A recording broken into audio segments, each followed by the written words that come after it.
Hello everyone! Again, I'm Eliza May Gumayagay. In the last video, we've discussed Lesson 4, Polarity of Molecules and its Properties. In this video, we will discuss Lesson 5, General Types of Intermolecular Forces. After going to the discussion, we are expected to first describe the types of intermolecular forces present in substances, and second, identify the types of intermolecular forces present between and among substances. Atoms in molecules and ionic substances are attracted to each other either by sharing or complete transfer of electrons. These attractive forces keep the molecules intact. But how do molecules or substances stay together and exhibit properties that are unique to them? This is known as bulk properties. Examples are iron atom. Bulk properties, just like what was discussed earlier, are the physical properties like the density, hardness, melting or boiling point, and etc. These also include the chemical characteristics, reactivity, electronegativity, biodegradability, corrosion resistance, and etc.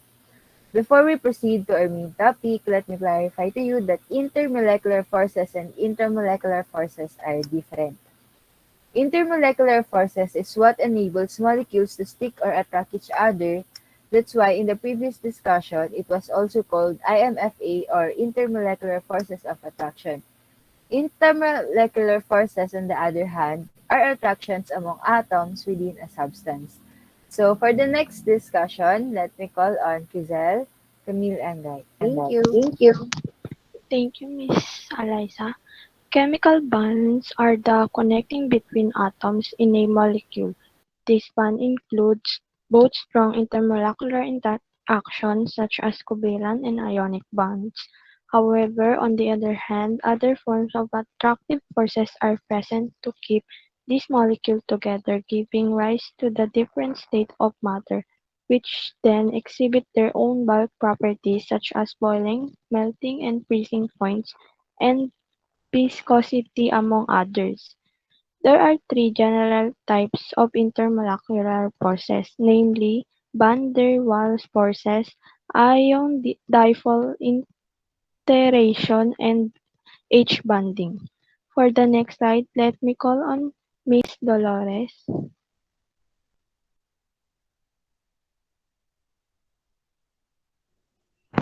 Thank you, Miss Engay. Dipole-induced dipole interaction is just like a dipole-dipole process. It depends on a presence of of polar molecules. This gives rise of partial positive and negative poles. Is a weak This is a weak attraction that results when a polar molecule includes a dipole in an atom or in a nonpolar molecule by disturbing the arrangement of electrons in the nonpolar species. Dipole-dipole interaction. It is present among all molecules. It aligns such a way that positive end of one molecule is attracted to the negative end of the other molecule. It is a weak interaction that arises from the close association of permanent or induced dipoles. Van der Waals interaction are the collective name for these forces. Dispersion forces is a weak intermolecular forces between two atoms or molecules in close proximity to each other. Is the weakest intermolecular force is a temporary attractive force that results when the electrons in two adjacent atoms occupy positions that make the atoms form temporary dipoles. Let me call on John Raven Graboso to discuss the next part.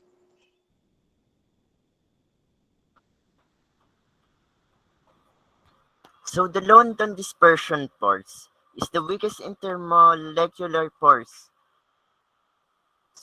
It is it's a temporary attractive force that results when electrons in two adjacent atoms occupy positions that makes the atom form temporary dipoles. this force is sometimes called an induced dipole attraction.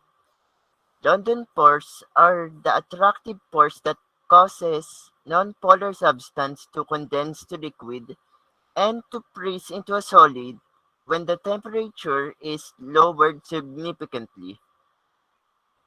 The dispersion force are present between two molecules, even molecules, when they are almost touching. Because of constant motion of electrons, an atom or molecule can develop a temporary dipole when its electrons are distributed unsystematically about the nucleus. A temporary dipole are created when electrons, which are in constant movement around the nucleus, spontaneously comes into close proximity. A London dispersion force tends to be stronger between molecules that are easily polarized and weaker between molecules that are not easily polarized. For the next part is the mic is yours, Shin Gonzalez. Thank you. So, ion dipole interaction results from the attraction either between a cation positive or an anion negative with permanent polar molecules. The ions will be attracted to the opposite charges present in the dipole, resulting to this type of attraction. So, ion dipole interaction is the result of an electrostatic interaction between a charged ion and a molecule that has a dipole. It is an attractive property strongly found in solutions, especially ionic compounds dissolved in polar liquids. So that's all. Let me call on Sky for the next topic. Thank you. Thank you so much, Mr. Gonzalez. Polar substances exhibit dipole-dipole interaction due to the presence of positive and negative ends of a molecules. In the exercise above, sulfur dioxide has polar ends that will participate in the dipole-dipole forces of attraction. With the presence of iron, the charged ends of polar molecules will be attracted to the dipole. This is true in the case of sodium and formaldehyde. The positive sodium ion will be attracted to the partially negative oxygen in the formaldehyde, resulting to an ion-dipole interactions. Yung dipole-dipole interactions, nangyayari siya when the partial charge formed within one molecule are attracted to an opposite partial charge in a nearby molecule. Polar molecules align so that the positive end of one molecule interacts with the negative end of another molecule. Paano nga ba natin malalaman if a bond is a dipole-dipole? Simply, when there is a difference in electronegativity between two atoms. Ano nga ba yung nagkakos ng dipole-dipole interactions? Dipole-dipole interaction arises due to the uneven distributions of electrons in a molecule. Yung electrons nagko-congregate siya at one end of the molecule. Kaya the molecule acquires a partially negative charge at one end and partial positive charge at the other end, which making them polar. Let me call Miss Joya Ilaga for the next discussion. Thank you, Miss Kylene.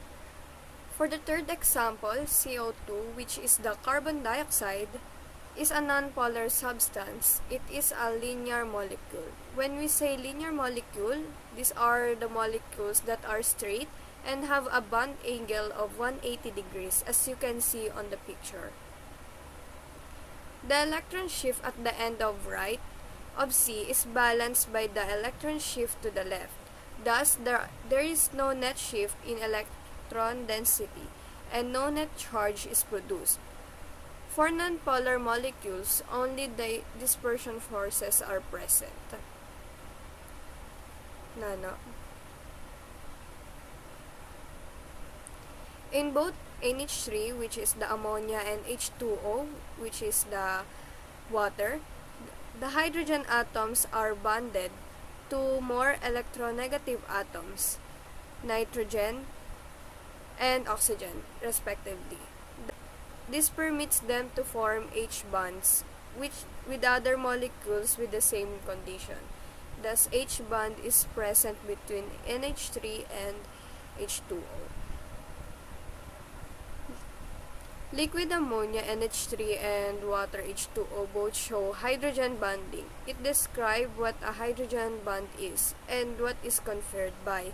A hydrogen bond forms between the positive dipole of one molecule and the negative dipole of another molecule. To further discuss the topic, let me call on Isaac Fundal.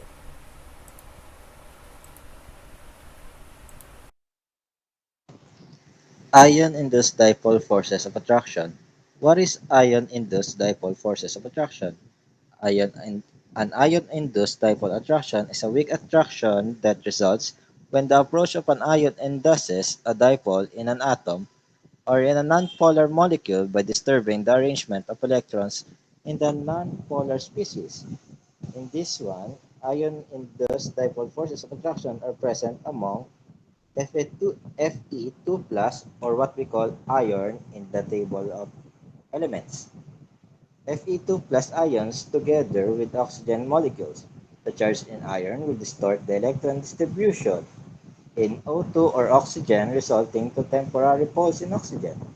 The Fe2 plus and partially negative end of oxygen will then be attracted to form the above mentioned force of attraction. And also, in all of the examples stated here and also the previous slides, London dispersion forces are also present. That is all. Thank you, everyone. So, here are the group members who participated in our group.